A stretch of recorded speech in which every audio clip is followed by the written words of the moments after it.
Hey guys, it's Luca from Learning MTG, and today I want to talk about kind of inflation and the role it plays in investing.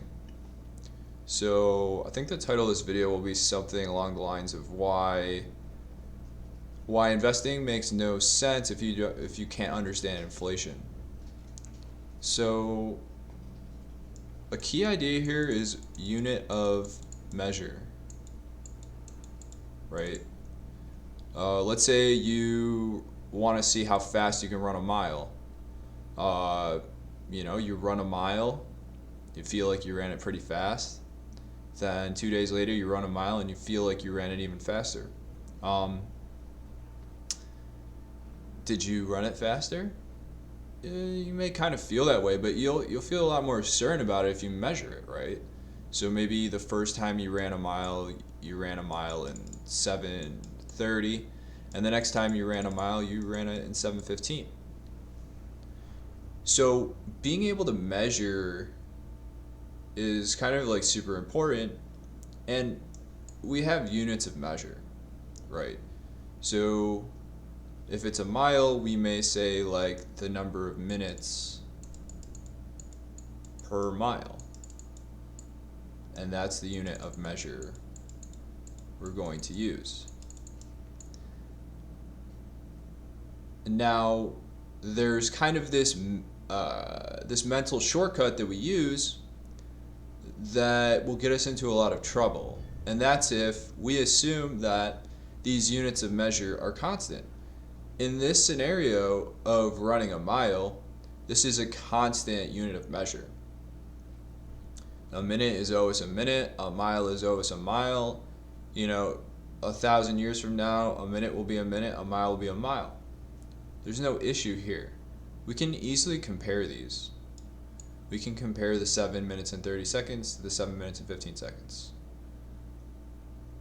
Okay, now let's switch to the world of economics. Let's say, let's pick something. How about, you guys know I love my foils, so let's do like a deranged hermit foil.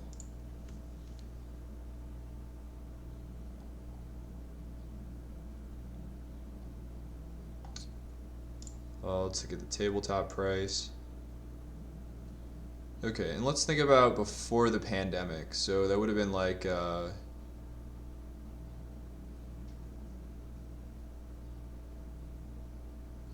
let's do January 20. So it's $83, and now it's $390. So January 2020, it's 83 bucks. Now we'll say March 2022. It's like 390 bucks. Now, the typical person, I'd say like 95% of people think this way. Are like, oh, $83, $390, what's my return? Let's pull out the calculator.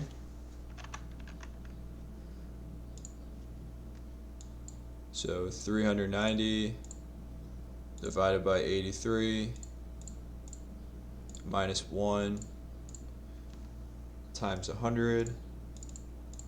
Okay, so I got like a 370% return. Right? I took something and I held on to it for a little over 2 years, and I kind of like 5x'd. Now, the reason we can't do this is because our unit of measure has changed. Is a dollar in January 2020 equal to a dollar in March 2022? And the answer is no, because basically the value of money is constantly changing. Because money is valued for many different reasons, but primarily a currency is valued by its scarcity, and its scarcity is completely different, right, between January 2020 and March 2022. Let's see if we can find like a M2 Let's see. Let's see if I can find this M2 money supply. I have no idea if this works or not, but let's see.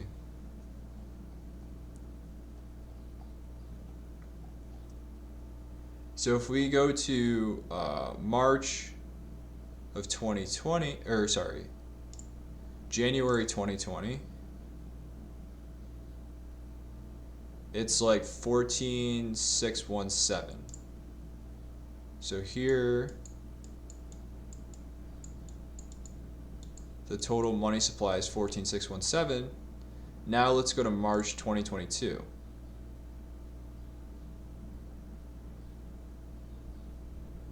And I think the government stopped keeping track of this, I believe. So, you know, so take that, you know, however you want to interpret that. The government, I'm pretty sure the government's decided, like, okay, we're going to stop letting people know what the M2 money supply is. 22, let's say it's 22,000. Okay.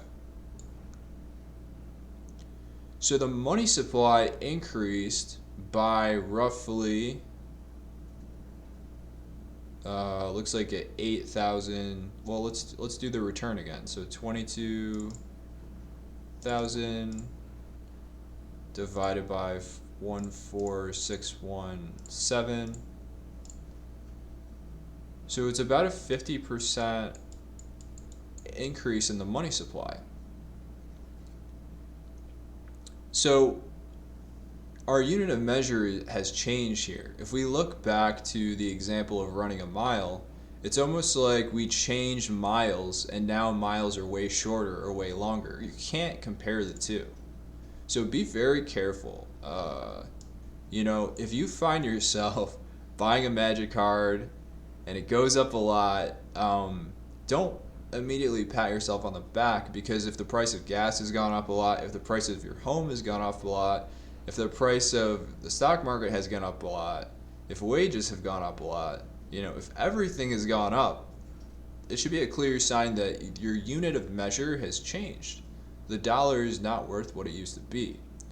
And so you really want to always make sure, okay, you know, let's say we only increase by 50%, then you'd be like, well, I'm kind of just like I'm kind of broke even, right? Because if the money supply is increasing by 50% and your price increases by 50%, then you can kind of say, and the reason I say kind of is because it's not like a perfect thing, right? Like if the money supply increased by 50%, it doesn't mean that all assets increase by 50%.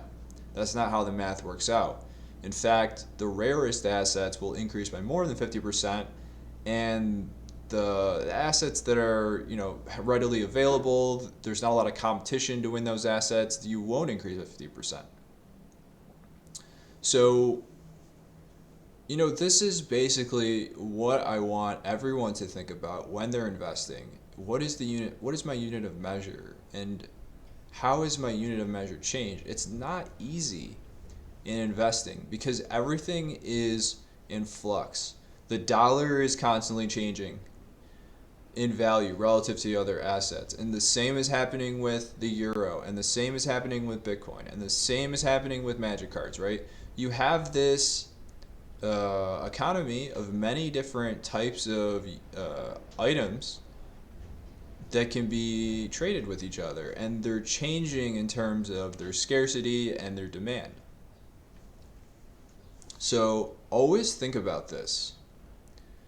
And in general, you know, so what is the ideal strategy?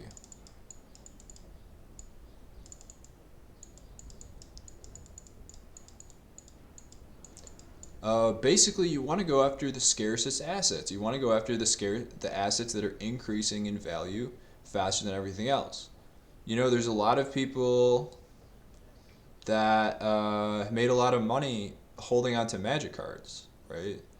So maybe you held on to a Black Lotus.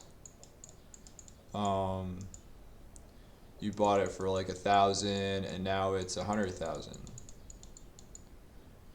Um, or let's say you bought it for like 10,000 and now it's 100,000. Like, I'm not completely convinced that that's actually a great deal. It could have just been that if you put that same money in the stock market would have gone up that much.